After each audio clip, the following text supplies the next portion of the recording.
Sermão da Montanha.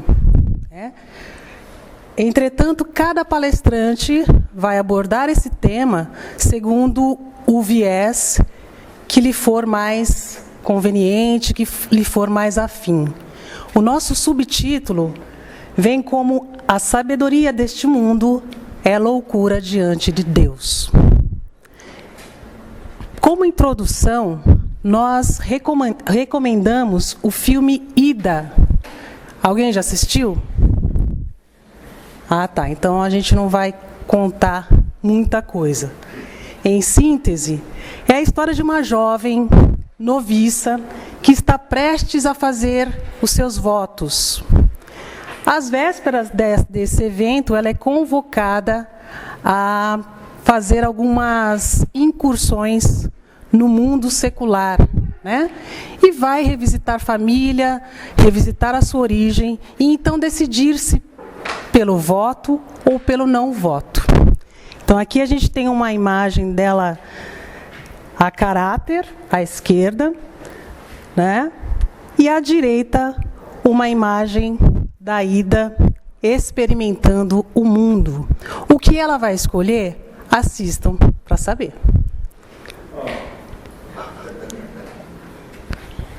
Mas, enfim, a gente recomenda esse filme porque é bem a escolha que a gente faz praticamente todos os dias, né? Se engaja realmente num caminho espiritual ou se continua passeando pelo mundo. Então, por isso que a gente recomenda o filme Ida. Para fazermos esta palestra, a gente buscou conteúdo bíblico, né? Mais especificamente o Evangelho segundo São Mateus. Os evangelhos são dados por 4 evangelistas, que são arautos de 4 hierarquias divinas, que por nós conhecemos como signos, de touro, de escorpião, leão e aquário, também denominados animais sagrados ou anjos do destino. Mateus é o nosso apóstolo aquariano, como a lei. A máxima para esta hierarquia pode se resumir em que cada lei se fundamenta no amor, e o amor, por sua vez, produz o cumprimento da lei, de sorte que o cumprimento da lei é o amor. Isso para nós soa estranho, porque a gente às vezes entende lei e amor como antagônicos, porque da lei pressupomos sanção e do amor pressupomos absolvição, misericórdia e compaixão. Porém, essas duas instâncias, no seu melhor, não se antagonizam, mas se complementam. Enfim, em Mateus 5, nós teremos notícias de quais são as bem-aventuranças. Quem são os bem-aventurados? O que eles estão destinados? E o melhor, o que precisa, né? Qual é o pré-requisito para ser um bem-aventurado? Eu preciso fazer alguma coisa? Eu preciso ser alguém? Ou algo específico?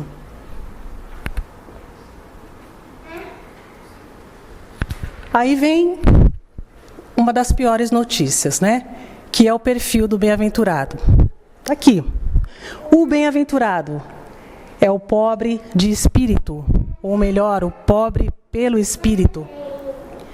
Os que choram, os mansos, os que têm fome e sede de justiça, os misericordiosos, os limpos de coração, os pacificadores e os que sofrem perseguição por causa da justiça.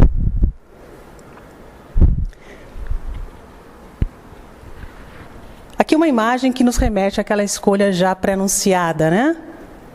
It's your choice. Ou seja, faça a sua escolha. Subir ou descer. Encaminhar-se para a luz ou desencaminhar-se para baixo.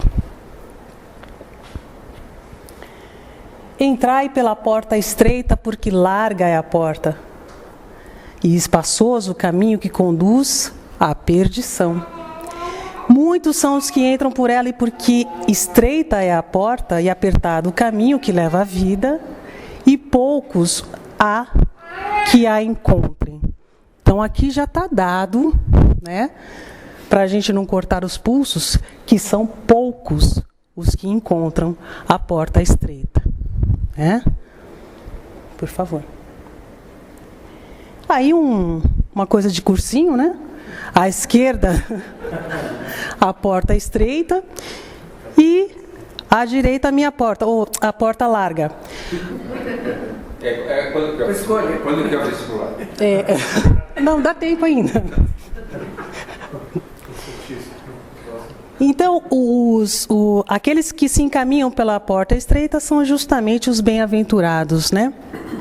E pela porta larga, nós, satisfeitos, felizes, malvados, conformados, rancorosos, astutos, competitivos e omissos.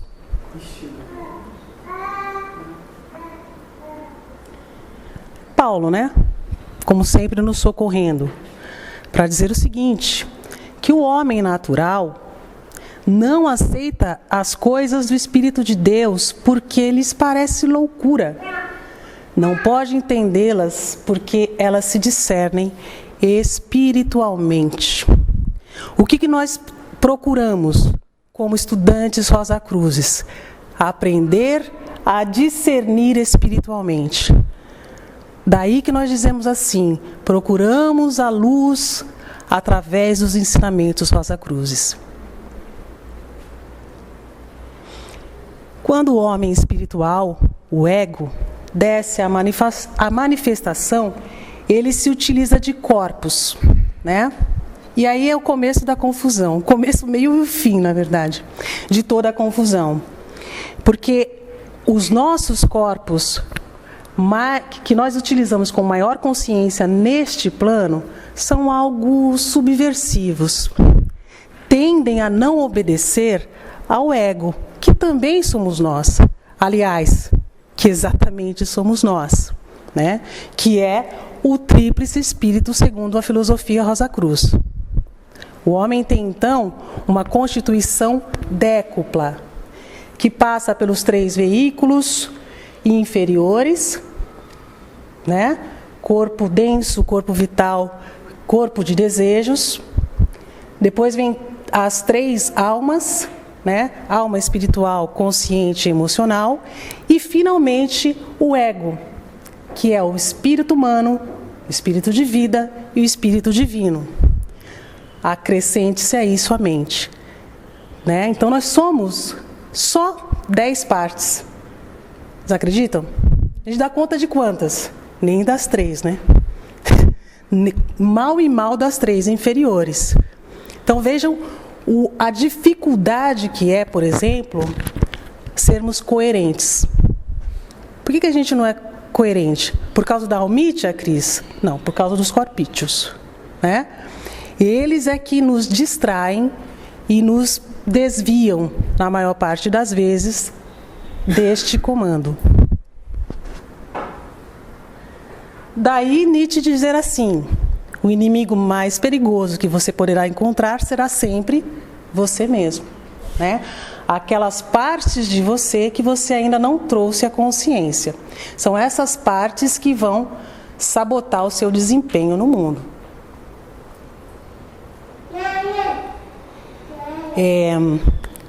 Outro filminho, né? The Last Temptation. Quem assistiu? A Última Tentação de Cristo. Que, na verdade, para nós não é mais filme, viu? Para nós já virou exercício espiritual. Né? Porque fala do quê? Fala deste clássico do futebol brasileiro. O espírito de um lado e a carne de outro. Né? Onde a carne costuma dar um vareio de bola no espírito. Né? Mas o Nikos Kazantzakis e o Martin Scorsese trazem para a gente mastigadinho a síntese do que é este conflito. E do quão rico em crescimento anímico ele pode ser. Claro, sempre dependendo da relação que você tenha ou com a vida propriamente dita, ou com o exercício espiritual que lhe é proposto. Então aqui está a capinha do DVD, William Dafoe é o nosso Jesus, e aqui eu não resisti, duas cenas, né? Uma, isso é ficção, tá, gente? Isso é analogia. Então a gente tem um Jesus aqui, sim, casado em plena lua de mel, e aqui um Jesus mais parecido com o que a gente vê sendo crucificado com uma coroa de espinhos, tá? O fato é que o drama está posto, né? A confusão está formada e a gente não tem como parar o mundo para o mundo que eu quero descer. Não dá para fazer assim. Alguns até fazem, mas entendem que aí o jogo continua. Então a gente está nesse drama. Então a gente se pergunta, já que está posto, por que não nos debruçarmos e meditarmos a respeito dele de uma forma ávida e apaixonada? É a pergunta para nós todos, né? O que a gente costuma chamar de felicidade, Eclesiastes vem dizer e chamar de vaidade. Tudo é vaidade, correr atrás do vento. Coloquei todo o coração em compreender a sabedoria e o conhecimento, a tolice, a loucura, e compreendi que tudo isso é também procura do vento. Um dos autores que nós pesquisamos, o Anônimo, ele vem com uma escalinha do que é felicidade, né? Porque varia, né?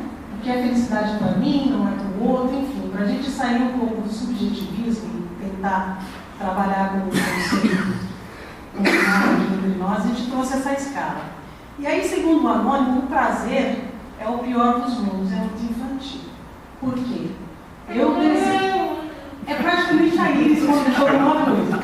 Então, eu desejo esse controle remoto. Quando eu consigo pegá-lo, tateá-lo, saboreá-lo, brincar com ele, eu tenho prazer.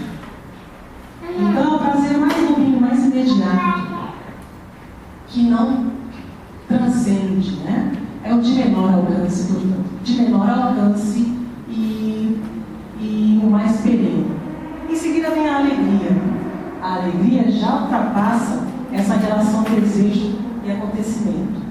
A alegria vai alcançar a alma, né? É algo que me traz, que me promove a possibilidade da relação com algo e alguma coisa, né? Que é prazerosa para a minha alma, que vai regar o jardim da minha alma. Essa é a alegria. A felicidade. A felicidade aqui, né, já é o que a gente chamaria lá em cima, né? Um prazerzinho, que a gente já chama de felicidade, ainda não é. Olha a felicidade aqui. Harmonia espiritual, anímica e corporal. Fala sério. Né?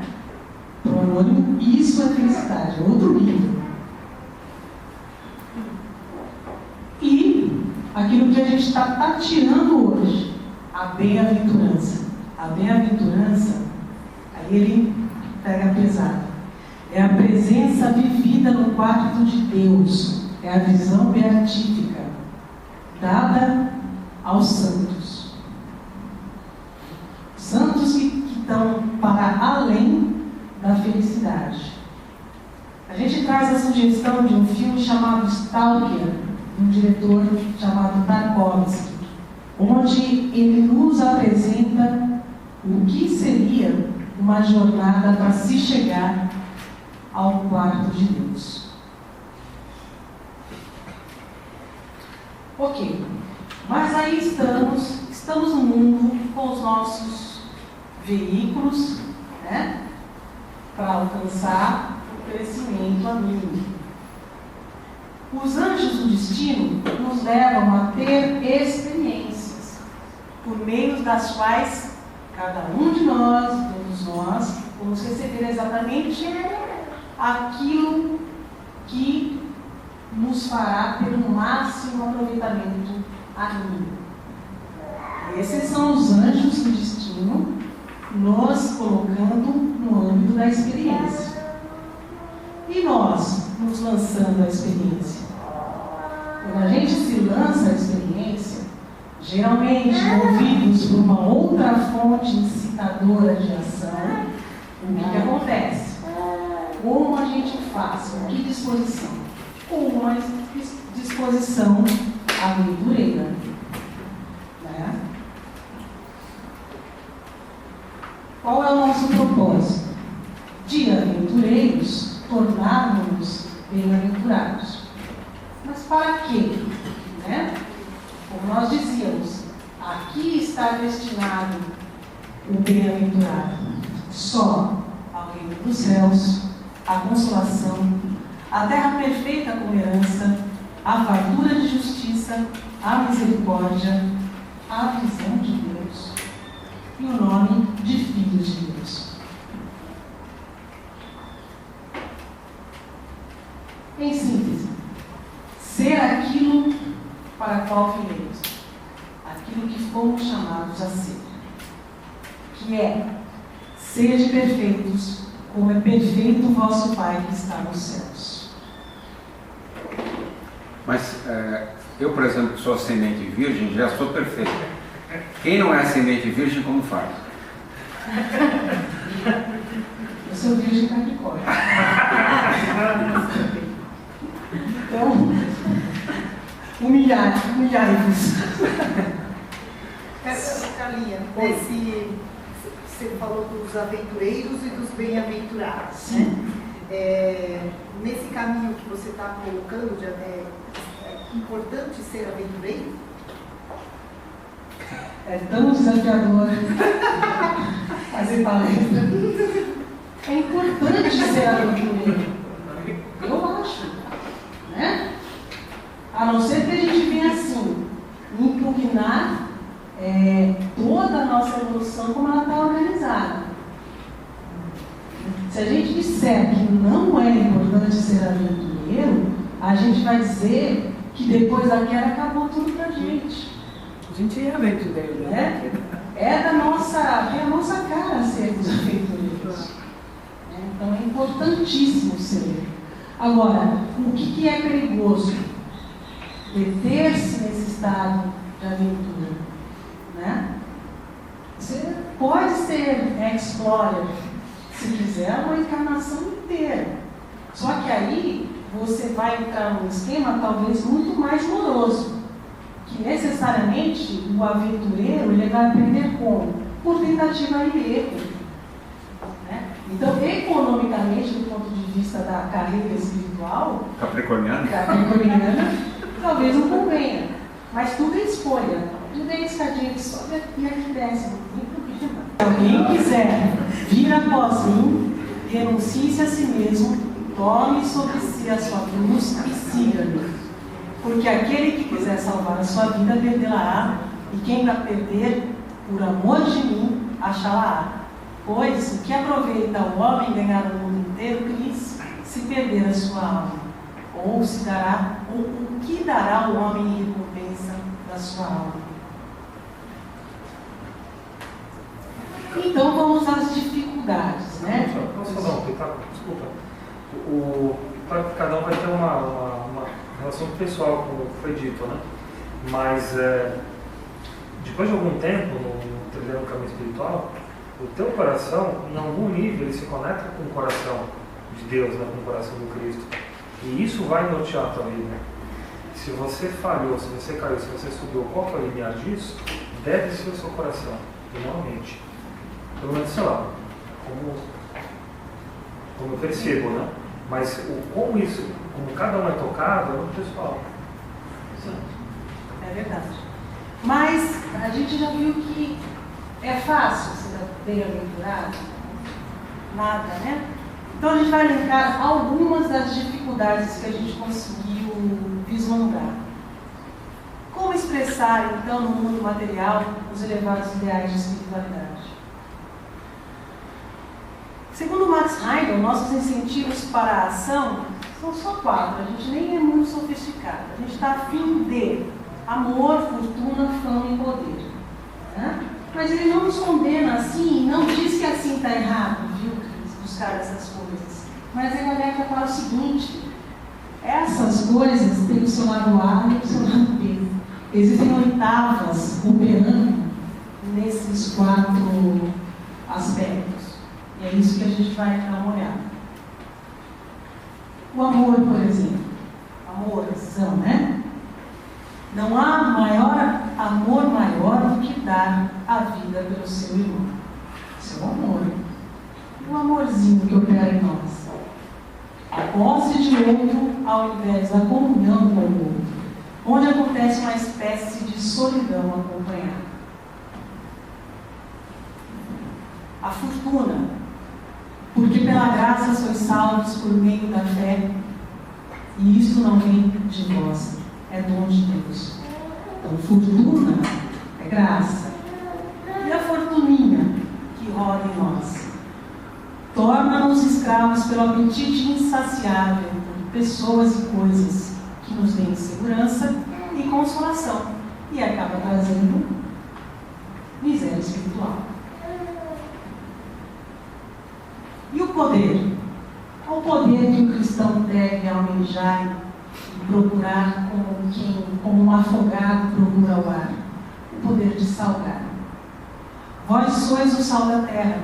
Se o sal for insípido, com que se há de salgar?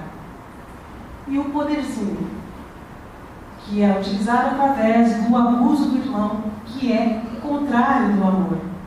É a prepotência que acaba por nos levar à impotência. Finalmente, a fama. A fama está na moda, né? As redes sociais estão aí para não nos deixar mentir. Vós sois a luz do mundo. Não se deve esconder a cidade edificada sobre um monte, nem se acende uma candeia para colocá-la debaixo do alqueire, mas no velador, e alumia a todos os que se encontram na casa. Assim, brilhe também a vossa luz diante dos homens, para que vejam as vossas boas obras e glorifiquem a vosso Pai, que está no céu. A faminha, obsessiva busca de notoriedade, que visa preencher lacunas de caráter e carências afetivas, para compensar eventualmente uma baixa autoestima decorrente da reincidência, da traição de si mesmo, que acaba levando da consagração ao total esquecimento. Então você busca pelo retorno do outro, o retorno positivo de um outro, amar a si mesmo. O auto-engano. O homem que queira ser crístico, não apenas cristão, necessita viver uma vida 100% sincera consigo mesmo e não se iludir com paliativos e camuflagens que lhe encobrem a verdade sobre si mesmo.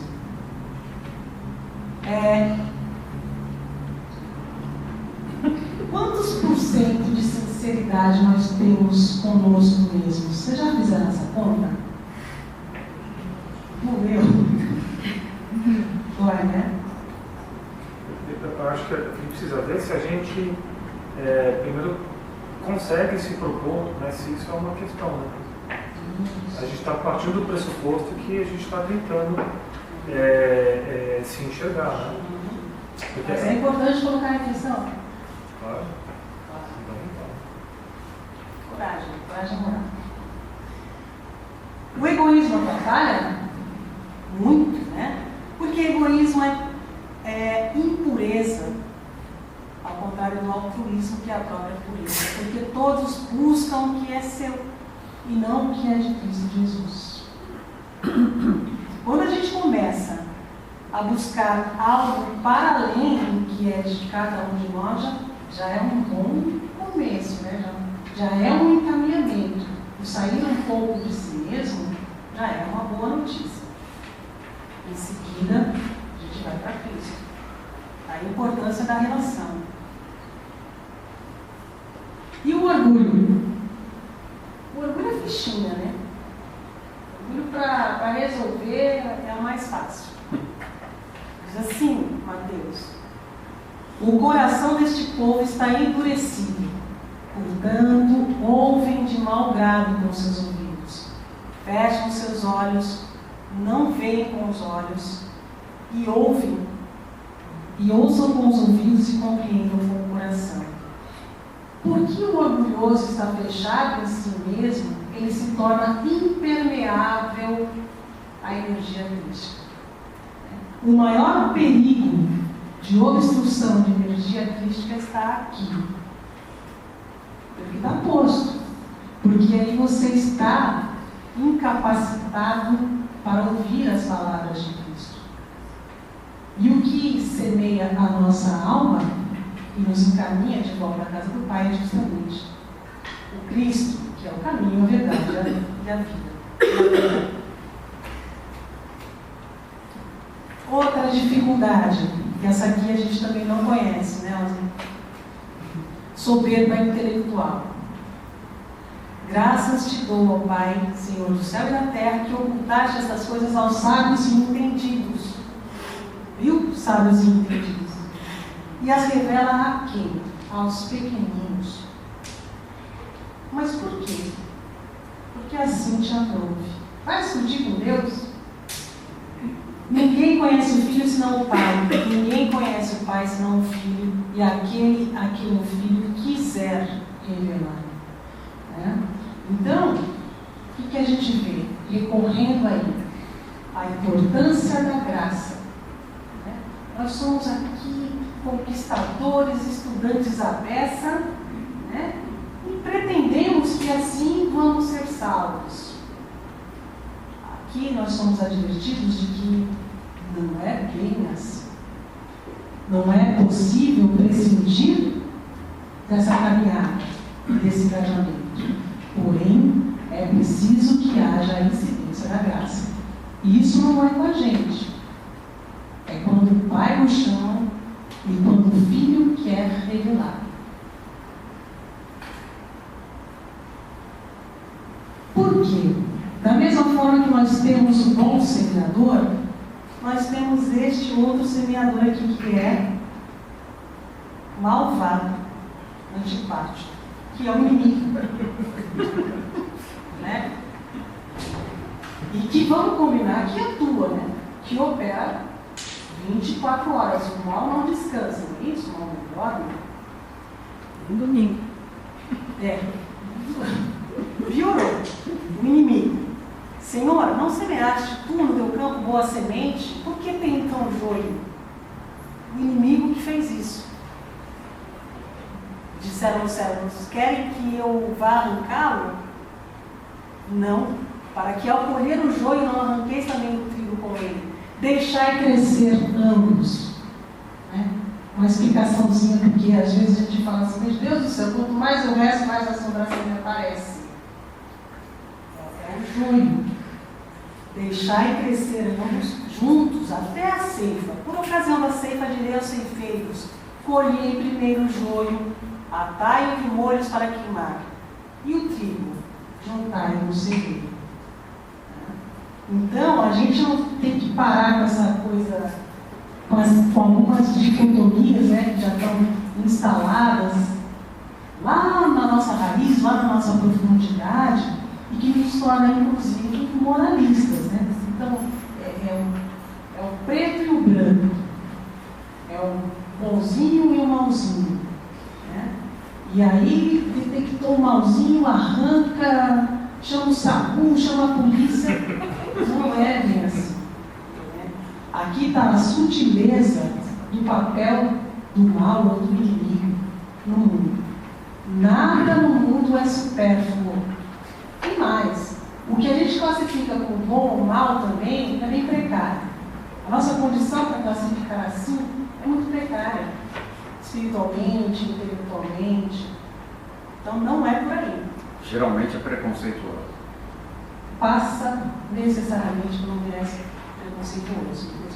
Agora, beleza, tu tá posto, não sei o quê, mas quem paga minhas contas? Está tudo bonitinho no discurso, Mateus valeu, né? Mas e os meus carnês?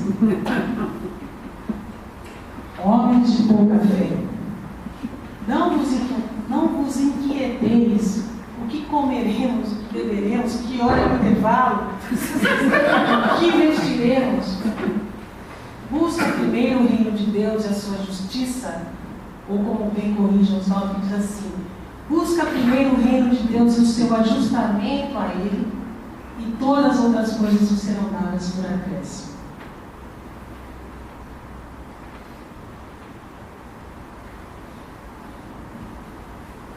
Presta atenção na imagem.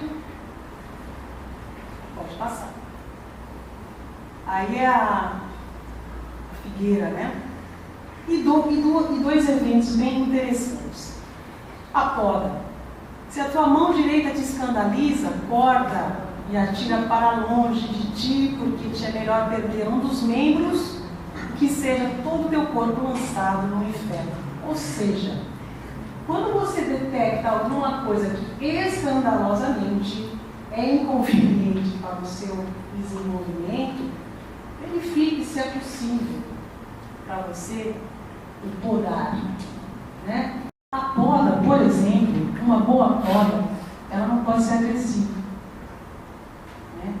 Ela não pode prescindir do discernimento, do olhar compreensivo, para que você vá cirurgicamente no ponto que está roubando a maior energia da planta, né?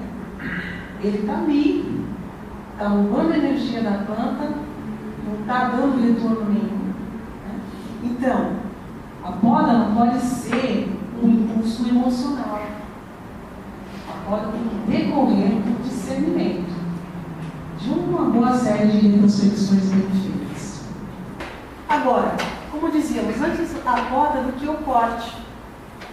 Um certo homem tinha uma figueira plantada na sua vinha e foi procurar nela fruto. Não achou.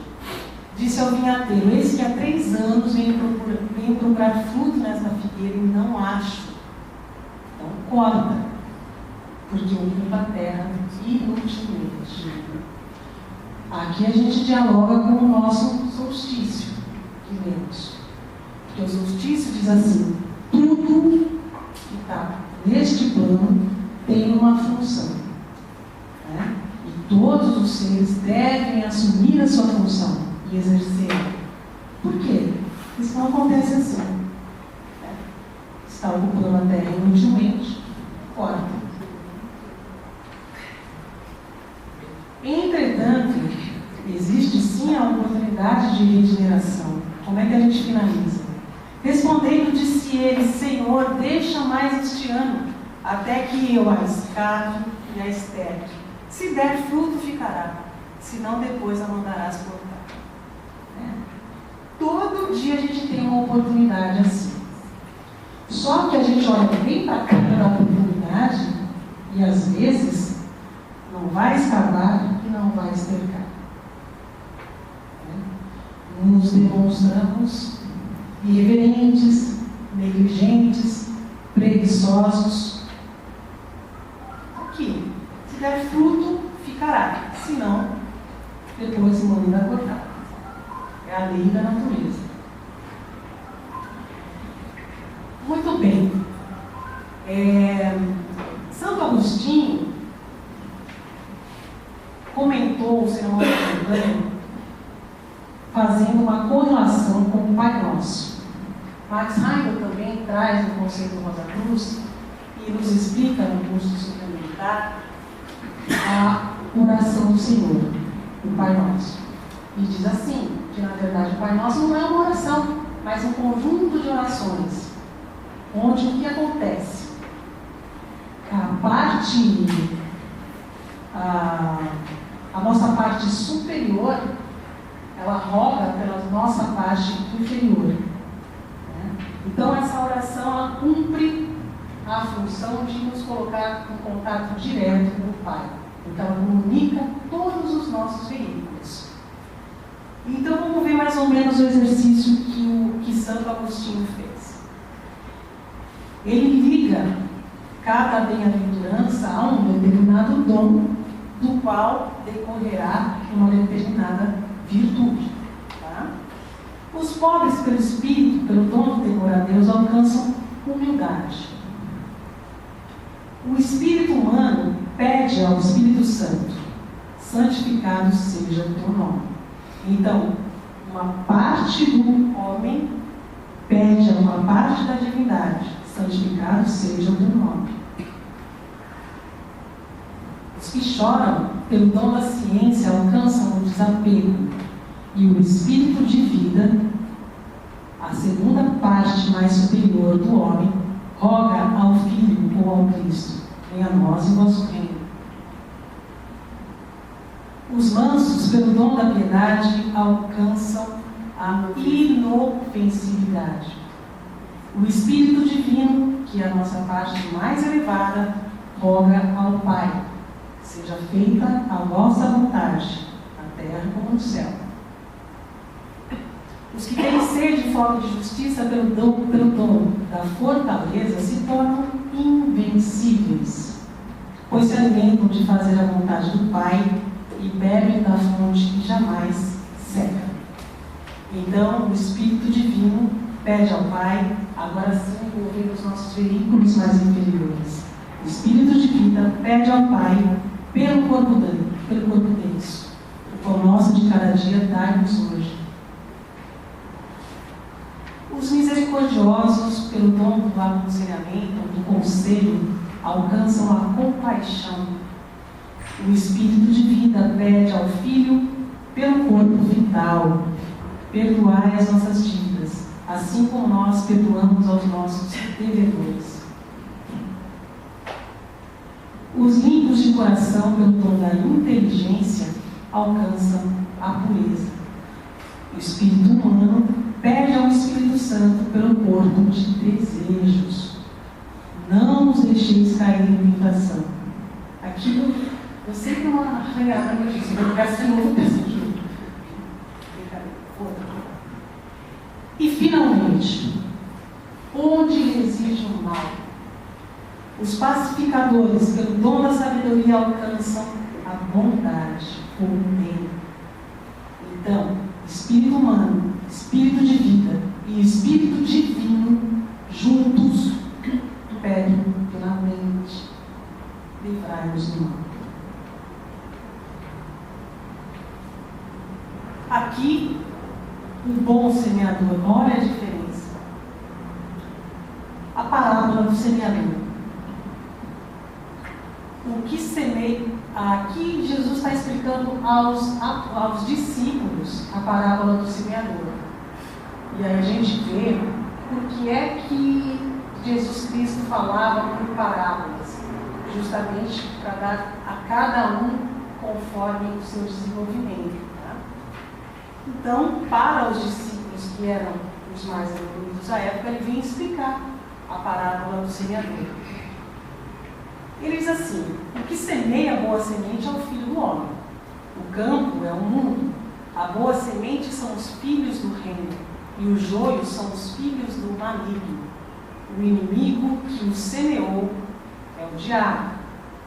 E a ceifa é o fim do mundo, e os ceifeiros são os anjos. Assim como o joio é colhido e queimado no fogo, assim será na consumação deste mundo.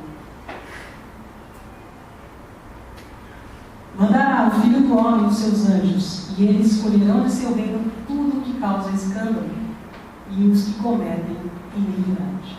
E lançá-los-á na fornalha de fogo, ali haverá pranto e ranger de dentes. Então os justos resplandecerão como o sol no reino de seu Pai. Quem tem ouvidos para ouvir, ouça.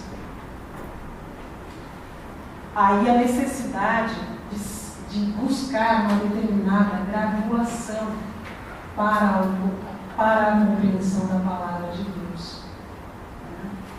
A gente pretende que a palavra em si faça a obra, e não é assim. Há de haver um engajamento e uma preparação gradual para que a gente se aproxime da luz, né? ou alcance a luz por aproximações sucessivas, sob pena de, não fazer assim, sermos fulminados. A condição que nós temos de fazer é essa aqui. Né? Por isso estamos numa escola.